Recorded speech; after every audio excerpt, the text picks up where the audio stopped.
Everyone believed Henry Caldwell died without telling anyone the truth. They were wrong. As his family fought over a $3.6 million inheritance, his son, James, quietly opened an envelope his father had ordered him not to touch until after his death. What James read changed everything. It wasn't just a goodbye letter. It was a confession, a warning, and a map leading to the real will. Suddenly, the woman who inherited everything and the daughter who had earned Henry's trust found themselves facing evidence written by the only person who knew the entire truth. Stay with us until the very end, because today's story proves that the cruelest family betrayals can rewrite a will, but they can't erase the final message of a parent determined to protect the child who never stopped standing beside them. Henry Caldwell was 80 years old and had spent his career as a civil architect in Nashville, Tennessee, designing buildings that still carried his name on their dedication plaques across the city. He had built an estate valued at $3.6 million over a lifetime of disciplined work, including his home, a commercial property downtown, and investment accounts he had managed with the same precision he had applied to every blueprint he had ever drawn. His first wife had passed in 2017, and his son James, 47, had remained his closest family connection through every difficult year that followed. James had not needed to be asked to show up. He had simply appeared consistently and without condition, in the way that children sometimes do when they understand that presence is the most important thing they can offer. He drove his father to appointments. He sat with him through the long evenings after his mother died. He had declined a professional opportunity in another city because his father had not yet found a steady footing in the new shape of his life, and James had not been willing to leave until he had. Henry met Margaret Foster at a community fundraiser in 2019 and married her 14 months later.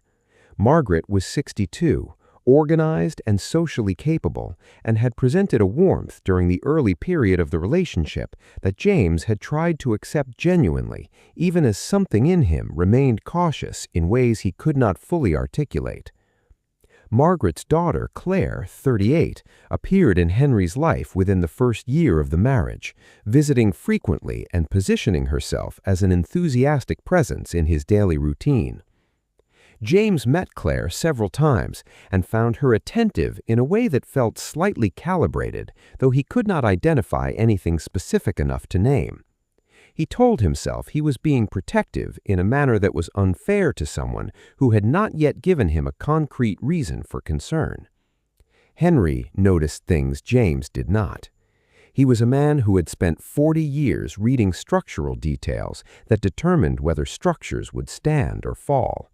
He applied the same precision to the people around him. He noticed across the months that followed his marriage to Margaret a series of small but consistent patterns.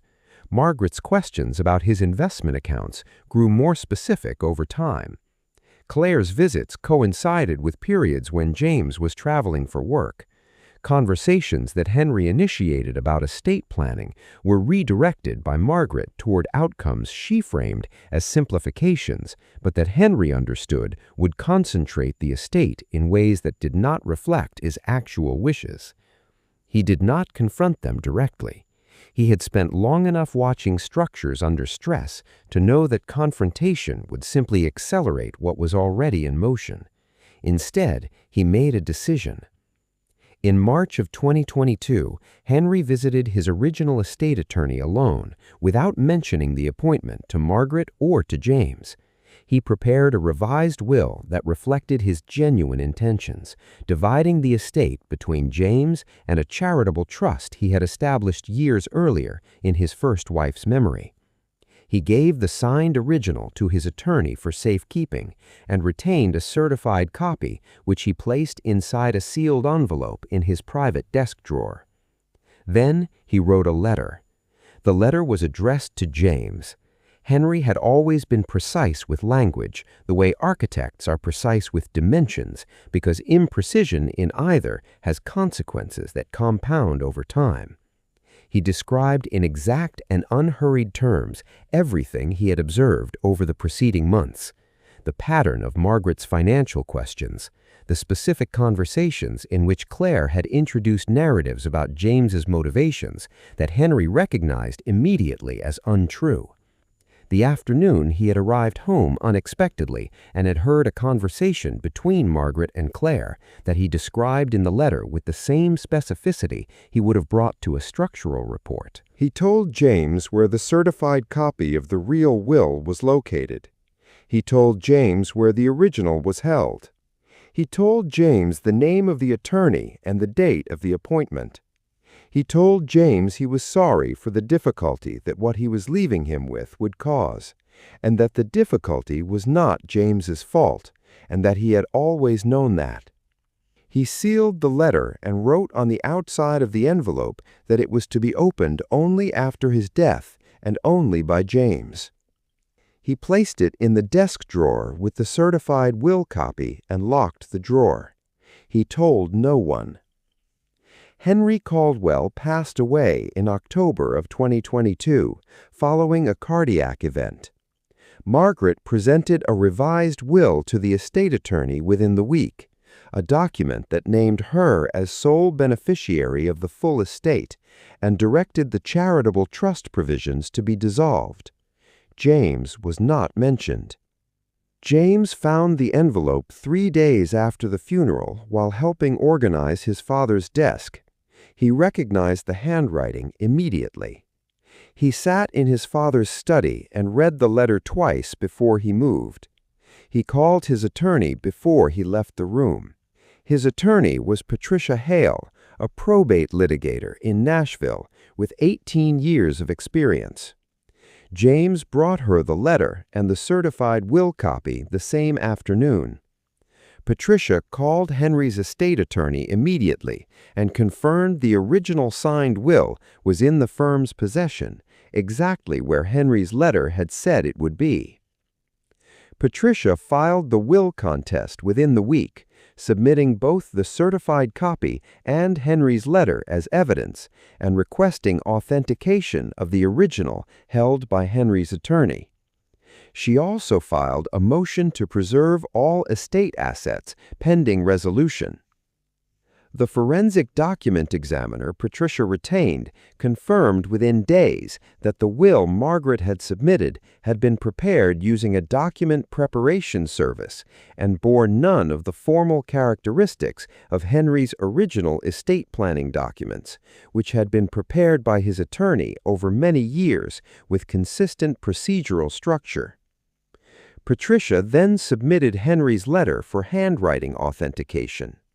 The examiner confirmed it had been written by Henry, comparing it against 30 years of architectural correspondence, project notes, and personal documents James had preserved.